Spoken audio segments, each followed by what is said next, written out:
বর্তমান স্মার্ট মোবাইলের যুগে এই ভিডিও আপনার জন্য অত্যন্ত জরুরি। আগে ভিডিওটা দেখেন। যদি কেউ মোবাইলের মধ্যে খারাপ কোনো ভিডিও দেখে বা অপকর্ম দেখে, তাহলে আল্লাহ তাআলা তাকে দুনিয়াতে 3টি শাস্তি দিবেন। চাই সে মেয়ে হোক অথবা ছেলে হোক, যদি কেউ মোবাইলের মধ্যে অপকর্ম দেখে তাহলে দুনিয়াতে তার 3টি শাস্তি হবেই হবে। এর মধ্যে 1 নাম্বার শাস্তি হলো তার মনের মধ্যে মানসিক কোনো শান্তি থাকবে না।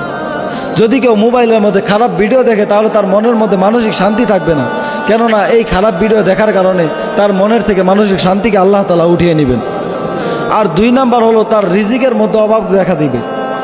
অভাব তাকে গ্রাস করে নেবে। সে অনেক টাকা ইনকাম করবে, টাকা রোজগার করবে, কিন্তু তার টাকাগুলো থাকবে না, সে এই টাকাগুলোকে ধরে রাখতে পারবে না। আর 3 নাম্বার যেই মারাত্মক শাস্তিটি হবে সেটি হলো, যদি সে ছেলে হয় তাহলে তার ওয়াইফ তার কাছে ভালো লাগবে না, আর যদি সে মেয়ে হয় তাহলে তার হাজব্যান্ড তার কাছে ভালো লাগবে না। এটা হলো সবচেয়ে বড় সমস্যা।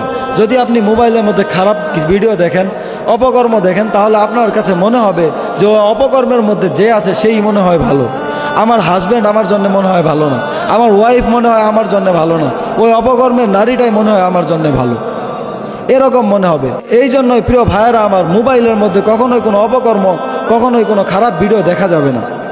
যদি আপনি আমার এই কথাগুলোকে মেনে চলতে পারেন, ইনশাআল্লাহ আল্লাহ তাআলা আপনাকে বরকত দিবেন এবং আপনি অনেক ভালো থাকবেন।